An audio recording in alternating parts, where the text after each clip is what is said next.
أنتم محسسيني إنهم هذول أصحاب المسيرة القرآنية إنهم أنبياء معصومين من الخطأ. السلام عليكم ورحمة الله وبركاته.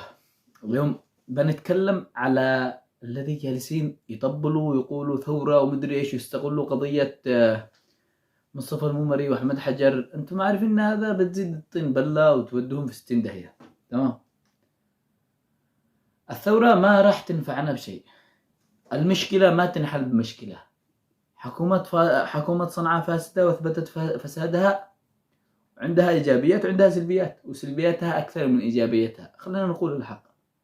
صح إنه موجود عندهم الأمان، بس الناس ماتت جوع، رواتب مقطوعة. فعشان أنتم يا أنصار الله والحوثة يعني ما تشوش مشاكل، ما تشوش فوضى، ما تشوش تأجيج الرأي العام والخروج إلى الشارع وذا الكلام كله، ليش ما تحاسبوا السرق؟ ليش ما تصرفوا رواتب الناس؟ المشكلة ما تنحل بمشكلة، مثل ما الثورة لن تحل مشاكلنا. يكفي الثورة الذي قامت على عفاش، ما حصلنا بعدها أي خير بالمرة، ما حصلنا أي خير. الناس كلها تتمنى تشوف المستقبل، إحنا نشي نشوف الماضي. الناس تمشي لقدام، إحنا نشي نرجع لورا. فالثورة مش هي الحل الوحيد. الحل الوحيد انكم تمددوا صميل لكل سارق، يكون من كان، حوثي، نصر الله، يكون ايش ما كان. تمددوا صميل، اقل حاجة افضحوهم، شو لحوبهم. في هذه الحال ما قدرتش حكومة صنعاء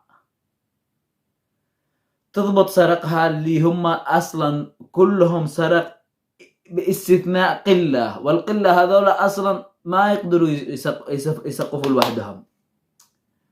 فالمطلوب من الشعب نفسه انه في اي قضية، اي سارق، اي قضية كان ايش ما كانت، صور، وثق، انشرها للرأي العام. دردح بأبين ابوه يكون وزير قد الله خاربة. قد انتم ميتين من الجوع، لا رواتب ولا شيء، من ايش عندكم خايفين؟ دردحوا بالسرق، شولحوا بهم، ولوموا حكومة انصار الله. ارجعوا افعلوا فوضى اذا ما نصفوكمش، خذوا حقكم بيدكم. الثورات ما تفعل اي شيء. من بيجي بدالهم؟ بيجي الأسوأ اللي عادوا جاوع واللي عادوا يشي يسرق. يعني ما راح نستفيد شيء. يعني احنا الان الثورات ايش اللي الجديدة الان؟ يعني كل ما تتغير حكومة بتجي حكومة أسوأ وأسرق. ليش؟ لاني تكون عادة جاوعة، تشي تلف تسرق، عاد دوره ما قاش، تشي النصيب. فهمتني كيف؟ هذول قد لهم يعني بيأكلوا رواتب الناس وقاطعين المعاشات بحجة العدوان، بحجة البنك المركزي. أنتم إذا أنتم معترفين بنفسكم أنكم دولة وأنكم حكومة، واجب عليكم تصرفوا رواتب. بس لا عند الرواتب تقولوا لا هم نقلوا البنك، نقلوا صلاحية البنك. طيب يعني أنتم معترفين بأنفسكم، وأنتم معترفين بنفسكم أنكم دولة وأنكم حكومة وحاكمين أكثر من 10 محافظات، مش قادرين توفروا رواتب الناس. وفروا رواتب الناس ما تتجوع يا شيخ. رواتب المعلمين ميزانية جامعة صنعاء تغطي وزيادة. ما نشيش ندخل بالتفاصيل بهذه، بنخليها فيديو ثاني نوضح لكم الدخل بس من جامعة صنعاء من بقية الأشياء.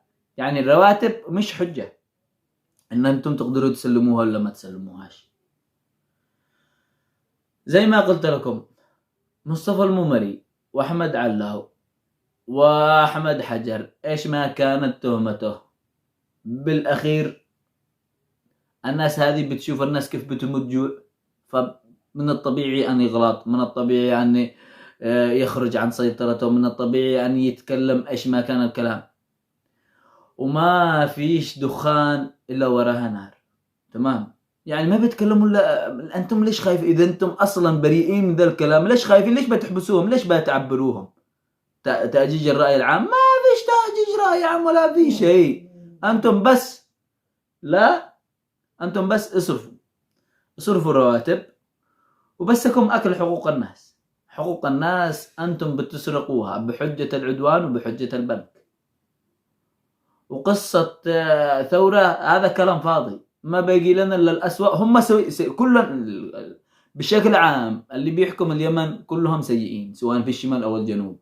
حكومة الشرعية عاد أسوأ وأنجس وأسرق وعصابات ومافيات كل الإمارات تحكم الشرعية، الإمارات تحكم الجنوب، السعودية، المدري إيش، كلهم عادهم كذاك مشتتين، عادهم أنجس ووسخ. لكن حكومة صنعاء ميتة الناس جوع، تشتوا الناس توقف ضد العدوان وتموت جوع تربط على بطونها وانتم تأكلوا. فلل والعماير والأشياء اللي ابتنت في صنعاء في السنوات الأخيرة ما ابتنتش خلال 30 سنة أيام عفاش، ما ابتنتش. كانت صنعاء 15 حارة، اليوم 500,000 حارة كلها فلل وعماير. وأنا كنت أعرف ناس شخصيا ما في لا هو وارث ولا هو تاجر ولا هو غني، بس انتسب للمسيرة القرآنية. يعني أنتم محسسيني إنهم هذول أصحاب المسيرة القرآنية إنهم أنبياء معصومين من الخطأ. كل الناس تخطئ، كل الناس مش معصومة من الخطأ، تمام. وحكومة صنعاء يعني دائما إيش، يعني أنت داري إيش حجة إيش؟ هذول المتحوثين، هذول المتحوثين اللي بيسرقونا، هذول المدري إيش، هذول اللي بيشوهوا سمعة أنصار الله. حبيبي في من أنصار الله قلة قليلة شرفاء والباقين سرق، شبعوا، كروشهم كبرت، أكلوا حقوق الناس، رواتب الناس ما تصرفش، شفطوا الأخضر واليابس، ما في الشغلة إلا ودخلوا أنفسهم فيها وشوا مكاسبها لوحدهم، ما خليتهم شيء للشعب. أي شيء، أي شغل، أي شيء فيه فلوس يدخل فلوس يدخلوا أنفسهم فيها إلا النظافة. إلا النظافة، وعمال النظافة ما قدروا يدخلوا أنفسهم فيها لأنه قد كانت بات جية في صنعاء لما حاولوا يقطعوا الرواتب على عمال النظافة ما استطاعوا يجيبوا من السلالة الهاشمية عمال النظافة.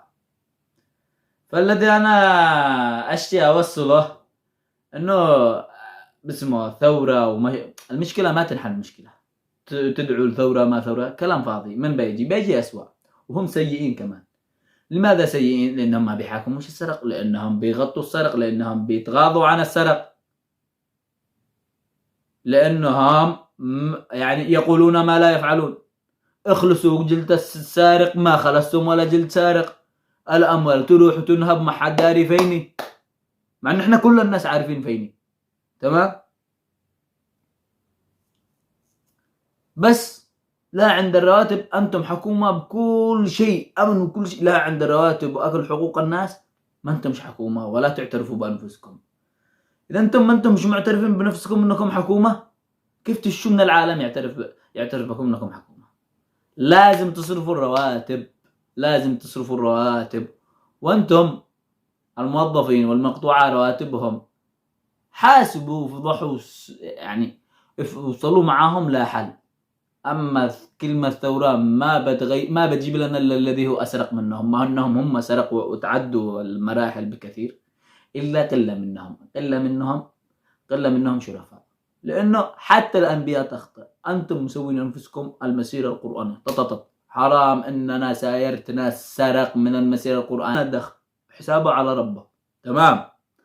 لكن في شرفاء للأمانة، في رجال وفي شرفاء وفي ناس مضحيين، لكن بالأول والأخير هذول قلة الشرفاء. بس بالنسبة للسرق والله نسبة كبيرة طائلة أكثر من 90%. ثورات ما بتجيب خير حاليا، لأنه ما فيش حكومة تسلم لها وانت واثق اني بتكون بأيادي أمينة. كلهم سرق. الحل الوحيد انكم تمسكوا وزارة تصفوا فيها السرق، تصفوا تفضحوا عاره، تقلبوها اغتيالات. اي واحد اكل حقك خذ حقك منه بالقوة بالمفتوح، يكون من كان. خذوا حقكم بيدكم وخلوهم هم يجلسوا يحكموا، بس حقكم وخذوه بيدكم. والسلام عليكم ورحمة الله وبركاته. وأتمنى الرسالة وصلت، وأتمنى الإفراج عن زملائنا الإعلاميين، وما فيش أي مبرر أنكم تحتجزوهم. غلطتم أكثر منهم، ميتم الشعب جوع، ما أنتمش مقدسين. سلام.